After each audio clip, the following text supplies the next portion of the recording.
has now begun.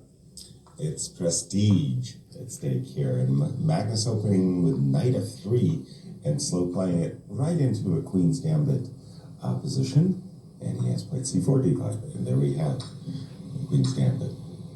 Isolated queen pawn on the board about to appear.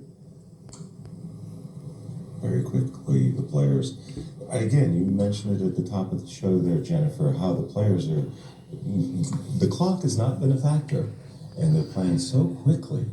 Yeah, not nearly as much as you would expect, which just goes to show how phenomenal these players are in managing their time. As Magnus said before the tournament, to much applause. If you want to blame somebody else because you lost on time, you really need to think about how you manage your clock, right? And he wasn't sympathetic to anybody saying, oh, it was the clock, it was the clock.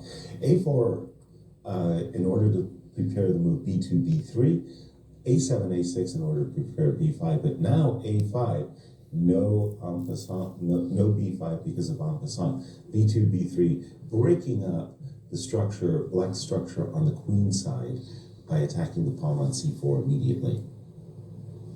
We see rook c8. Now it's going to be a capture.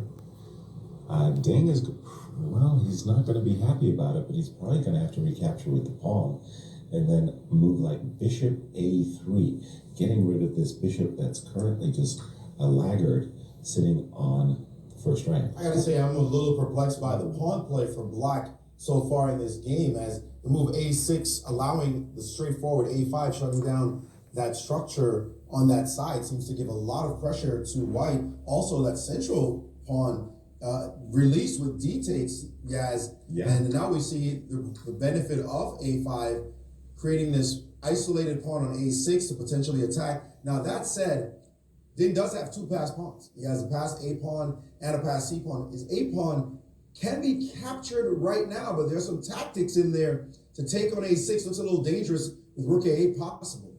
So he's played queen c2, Magnus declined the pawn. Yeah, he's just thinking, look, I'm going to capture the bishop on d6, followed by capturing the pawn with my rook, which will not only gain a pawn, but also put Black's pieces in a bit of a pin. And hence we see the move knight d5. That way bishop takes d6 can be answered by queen takes on d6, protecting the pawn on a6.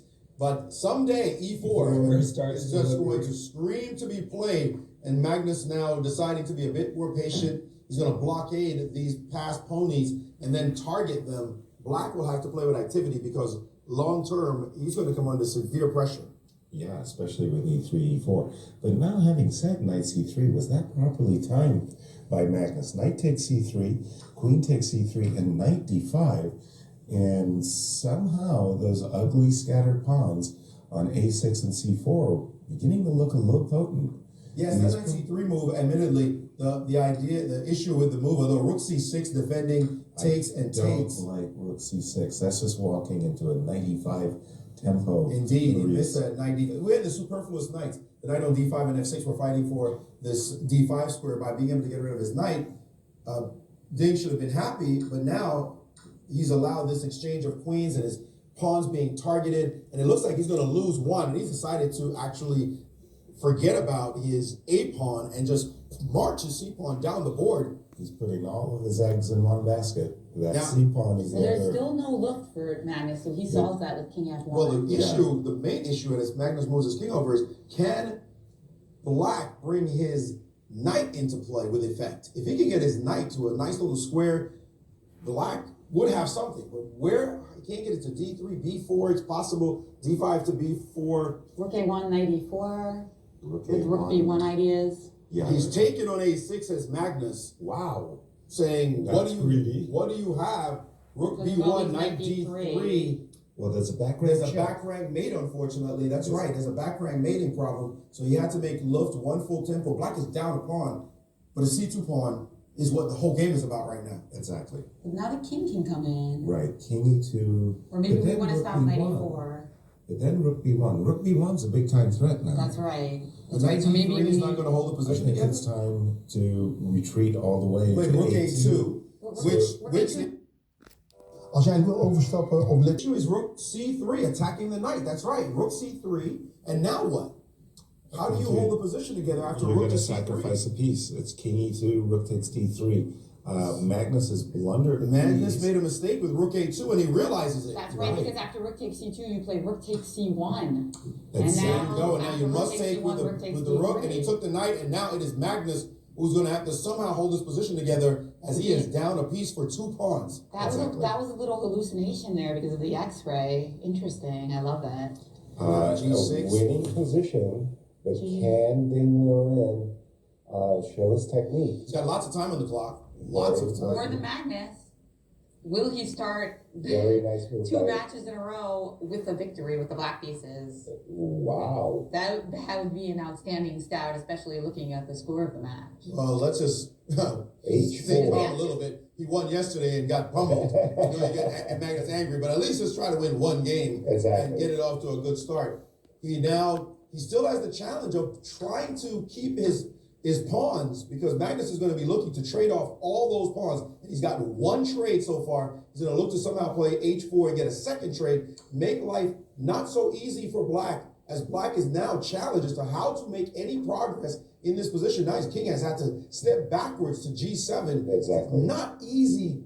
And now there goes Magnus looking to trade off another pair of pawns. He's just played the move H4 as Magnus. And if Magnus gets rid of the f7 pawn, that's it. It's a draw. So now trying to maintain, he's played g4, H5, now he's trying to h5, play h6.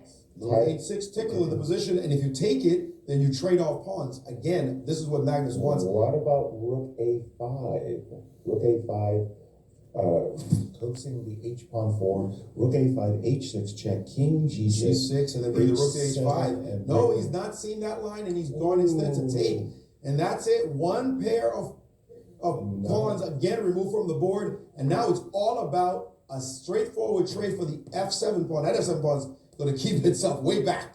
It doesn't want to get any closer. But how does this knight make any effect? Knight to b4, strange move, as this knight is dancing around the board, but it has not found a home. Looking to target f2, no doubt. No, because he just backed up to c6, and it's just not making progress. clear how to do anything. His rook's going to have to get in the act at some point. I would hide the knight on g6 for a while. You know, king f6, But rook this is check, where we king see the back. impact of no increment and no delay. Why does- England why- has to play The quickly, draw has and they been agreed. have agreed to a draw.